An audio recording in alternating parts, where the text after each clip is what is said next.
Dear participants, delegates, and organizing committee members of the International Seminar on Non-Stop Teaching and Learning During COVID-19 to IC. Greetings from Botswana and a very good day to one and all present here. I am Suresh Sundram, Professor from Botho University, Botswana. I would like to take this opportunity for inviting me to do this address, and my presentation is on the impact of design principles in VLE from learners' perception, especially during this COVID-19 situation. It always gives me immense pleasure to have this kind of conversation, and 99% of the time I say yes when I'm invited for such forums. Please be safe by maintaining a good hygiene to mitigate the spreading of this virus. I also take this opportunity to congratulate the organizing committee members for planning and executing such a kind of technical forum, which is the need of the hour.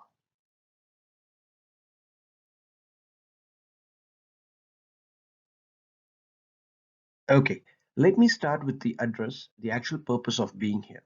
Before that, I would like to present you the outline of the session. Firstly, it will be an introduction of the country where I'm currently residing, and then it will be the introduction of the university where I'm working. Then I will share the experiences and challenges that we had faced while practicing online teaching that persuaded us to do this study.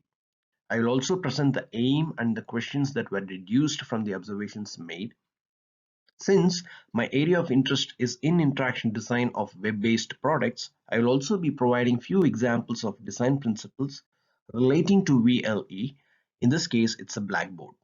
And I'll be touching upon the methodology with a brief summation by highlighting the findings and interpretation of results, followed by references as well as conclusion. Okay, let me briefly introduce you to Botswana. I will not be surprised if I get a wrong answer if I ask you where is Botswana. This is because I was also ignorant about the geographical facts of Botswana before my arrival here.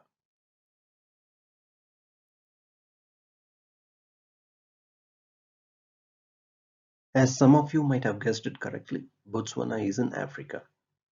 To be even precise, the Republic of Botswana is a landlocked country located in southern Africa. Citizens are referred as Botswana, and the singular form of it is Motswana. It is interesting to note, as per the list of per capita nominal GDP for countries and dependencies, Botswana ranks 76th in the world by nominal GDP per capita. It's about 7,584 US dollars. Just to give a comparison, India is ranked 139th.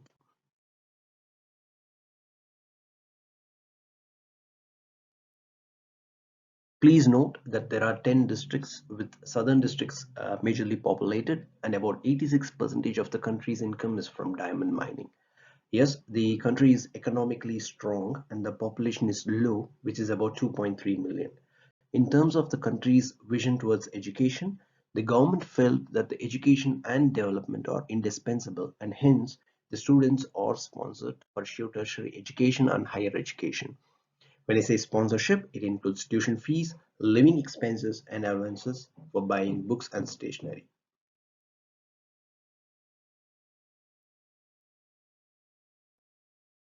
Just to give you more perspective on the country, I have put these images. While the urban areas are growing at a very good pace, the country still maintains its closeness to nature. The northern part of the country has about 300,000 elephants. That is a unique feature when it comes to Botswana's borders. In the northern side of the country, there is a border called Kazankula. At Kazankula, the territories of four countries, Zambia, Botswana, Zimbabwe, and Namibia, come close to meeting at a quadripoint.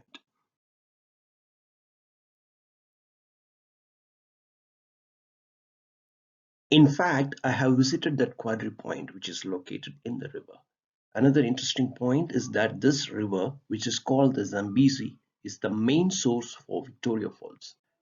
I would like to take this opportunity to invite you to this beautiful country. It will certainly be once in a lifetime experience.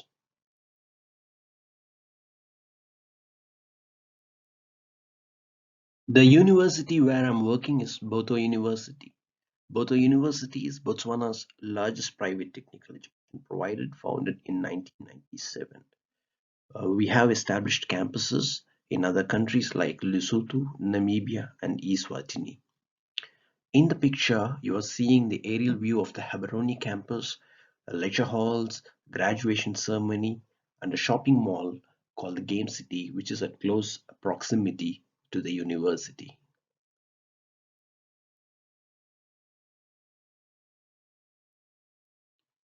I hope you had a chance to appreciate Botswana and Botho University. Now, the image you see here represents something and that could easily be related to our own classroom setting. In a normal classroom contact sessions, we have students with different learning styles, and it's often challenging for a teacher to accommodate them all.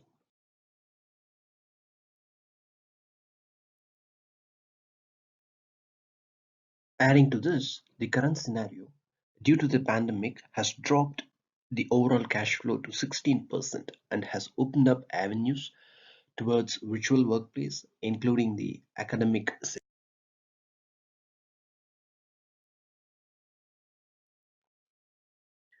We have seen academic institutions providing face-to-face teaching sessions. We have colleges and universities offering teaching services fully online, promote pervasive learning. For example, open universities offer such service. We have institutions that have blend of both. Botho University adheres to blended mode of teaching and encourages students to use the VLEs that help them to have independent study.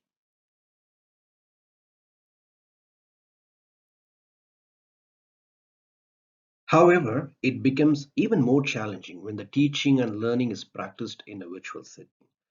And we are witnessing these difficulties among our teaching fraternity and student community, especially during this COVID-19 crisis.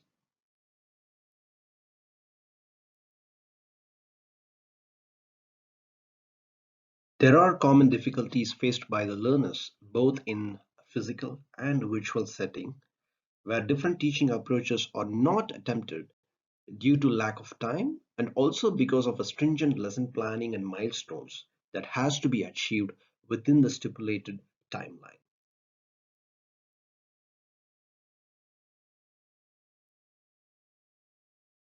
Virtual learning environments, commonly known as VLEs, are deployed in teaching institutions to complement the learning experience, and in some cases, it supplements the teaching and learning practice. Despite this, there are issues that has to be resolved.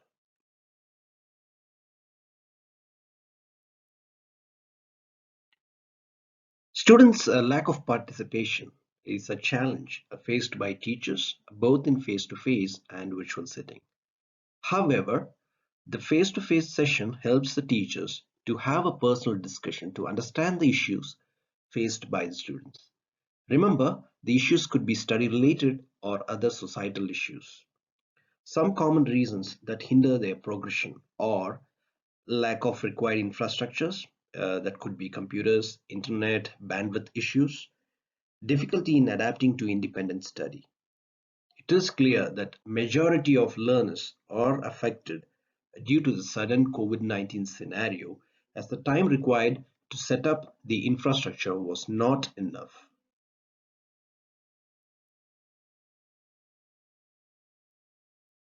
And this was not a national issue nor a regional one, but a global one. However, this could be resolved by dealing with smaller units. This can easily be scaled up. Typically, a smaller unit could be a department or even a batch of students assigned to a teacher. Clearly, there is a need to identify why the students' participation rate is low, and certainly this will assist the instructional designers to come up with innovative notions adapting to the new normal during the post-COVID situation.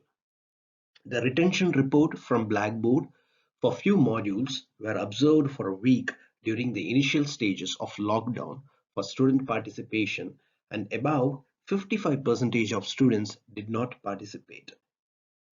If you see some examples in the image or the picture that is posted there, uh, it can be observed that 58% for a module called as data communication networks, 50% for compilers, 80% for human-computer interaction, 33% for database and data modeling.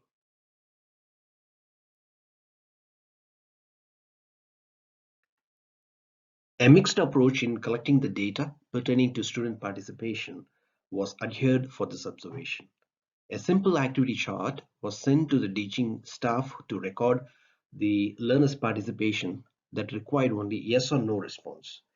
This included the response of students in WhatsApp as well. It was quite obvious that the response rate in WhatsApp was 80%. However, the focus of this study was laid on the virtual learning environment that recorded the participation rate between 40 and 60%.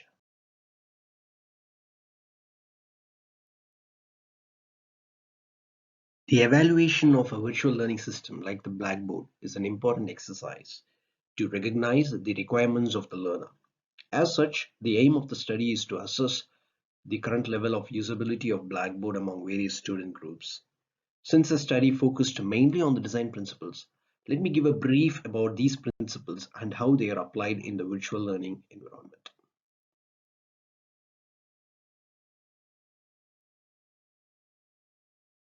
Design principles are fundamental pieces of advice for you to make easy to use, pleasurable designs.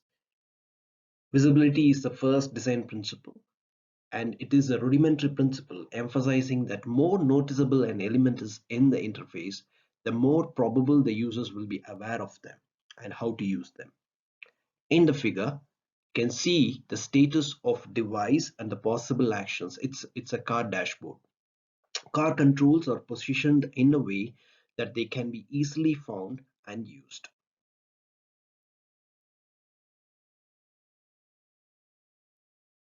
Now we can relate this visibility principle to really like Blackboard.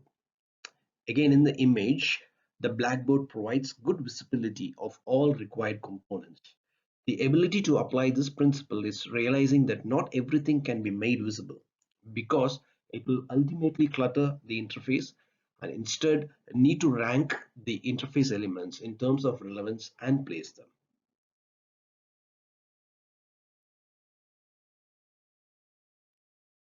Feedback is one of the design principles of making it understandable to the user on what action has been taken and what actions have been achieved. The key is to design the experience to never leave the user guessing about what action they have taken and the consequence of doing so.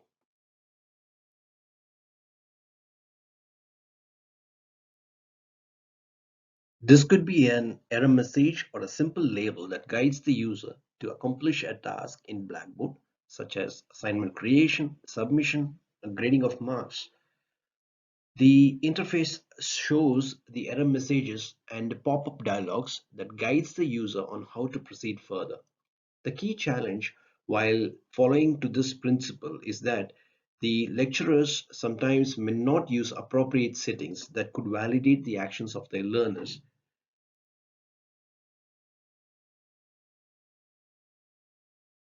Constraints is one of the design principles that puts an emphasis on restricting the range of options to interact for the user, and that simplifies the interface and direct the user to the relevant subsequent actions.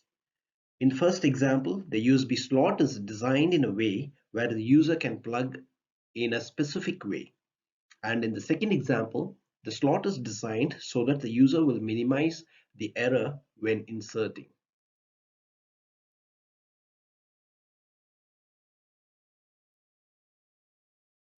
There are several components in an VLE that enables this constraint principle.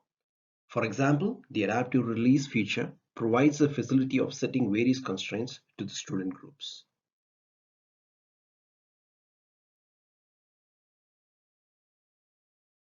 The design principle consistency states the emphasis on evenness in having comparable operations and comparable elements for achieving similar tasks. Well-known examples are calculators, mobile phones, and TV remotes. If you lay your focus on the number pad, the arrangement of numbers in every mobile phones will be similar even though the manufacturer differ.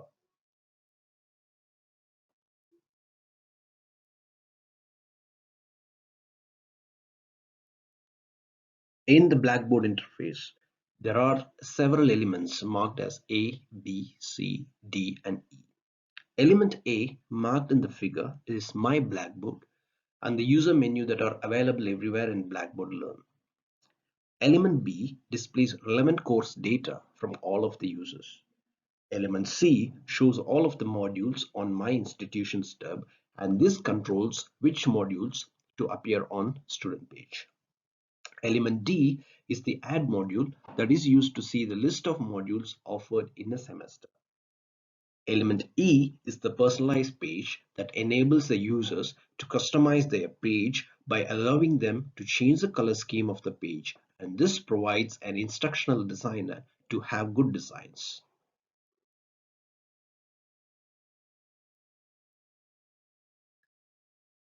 The next design principle, mapping, is basically the relationship between two sets of things. Basically, which control is connected to what action on the product. If you look at this example where a 4-burner cooking range is shown, you will see that the first one is mapped in a way that it will confuse the users. The second one has a far better design. This can also be related to Blackboard.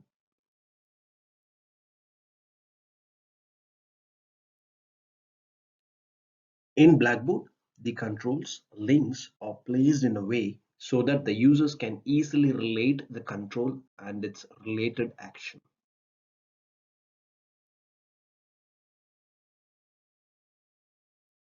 Like I had alluded before, this pandemic has created challenging ways of living and at the same time opened up several other new avenues for learners and graduates who will have access to blended mode of learning that would enhance their independent study skills.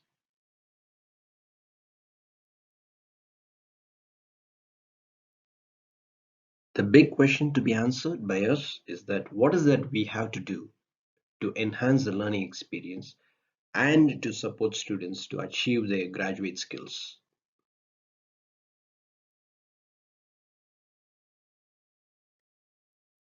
And for this, a simple survey was conducted to appreciate the relevance of design principles in a virtual learning environment like Blackboard.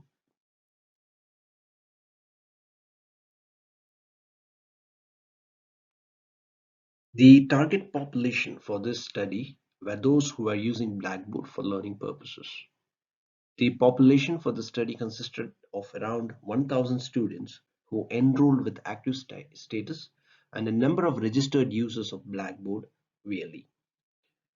For the module start from June 2015 onwards up to January 2020. As per the Blackboard usage report generated on 19 February 2020, there were typically 418 module batches that used Blackboard for instruction.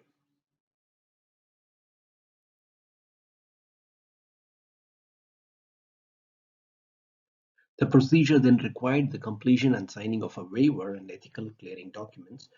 The participants were allowed to respond to the questionnaire. The questionnaires also had sections that allowed for descriptive comments. Closed-ended questions were included and structured in a manner that participants could only respond them in a predefined section or by choosing from the predefined options. These were typically entry-level questions which do not require long descriptive answers.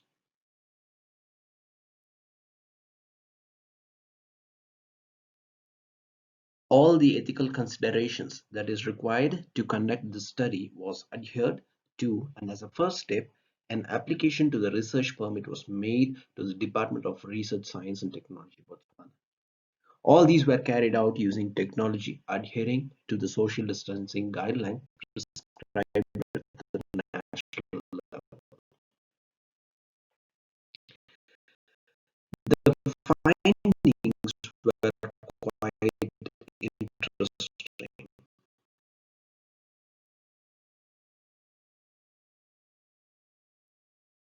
Students pursuing bachelor's program had the highest participation with 61%, followed by students pursuing master's program with 21.3%.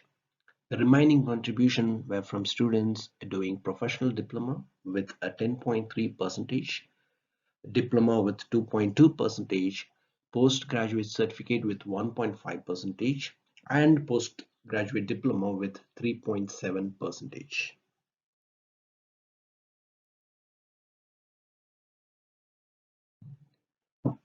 The participation from different groups was giving another perspective where Faculty of Computing students had the highest participation rate of 70%. The results might vary if other faculties contributed equally as that of the students from Faculty of Computing, as they have good appreciation of software tools, and this could have influenced the rating. However, with the collated data, it is clear that the users from all groups must come forward to use the tool so as to achieve greater effectiveness, efficiency, and satisfaction in learning.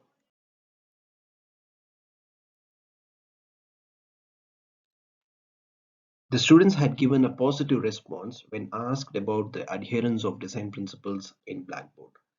I have shown the results it got for the design principles, visibility, and consistency. A similar outcome was seen for the other design principles as well.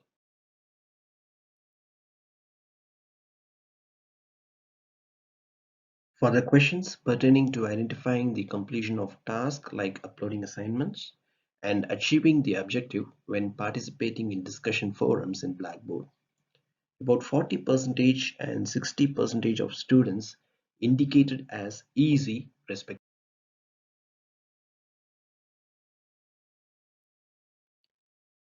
The students were asked to list one positive aspect that they liked the most, and 44.9% of them have responded stating that Blackboard is user-friendly, and 22.5% of them have responded that it's simple. It can be observed that only 6.6% have appreciated the discussion forums.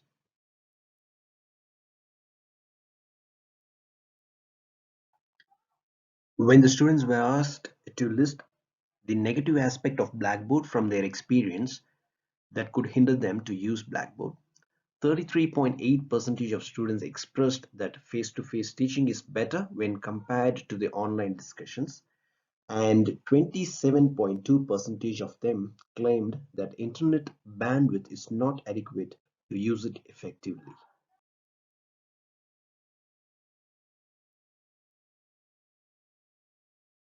With the overall rating being above average, it's appreciated that the path we have taken is in the right direction, of course with some hiccups. Though the issue of the internet is not related to the design principles, the study appreciates the need for good bandwidth to reduce user frustration when using Blackboard, and this is relevant to the post-COVID skills that is defined as the new normal. From the view of students, Blackboard allows peer learning, independent learning, and easy uploading of assignments, and hence found it to be useful and relevant skills for the fourth industrial revolution, which is building upon the digital revolution.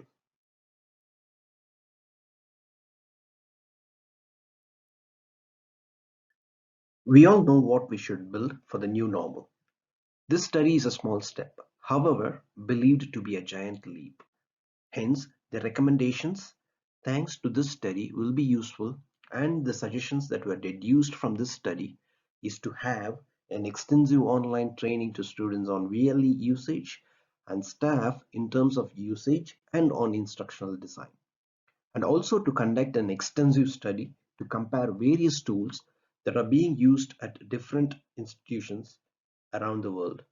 This will be quite useful as the government is moving towards new regulations to provide seamless outcome-based education, especially post-COVID, and it is believed that such research would certainly emphasize the shifting of teaching and learning practice from teacher-centered design to a learner-centered design.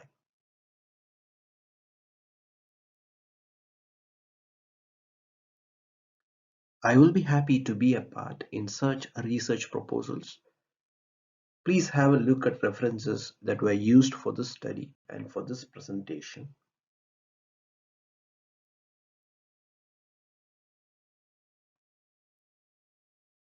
I also request you not to use the graphical representations used in this presentation as they are yet to be published.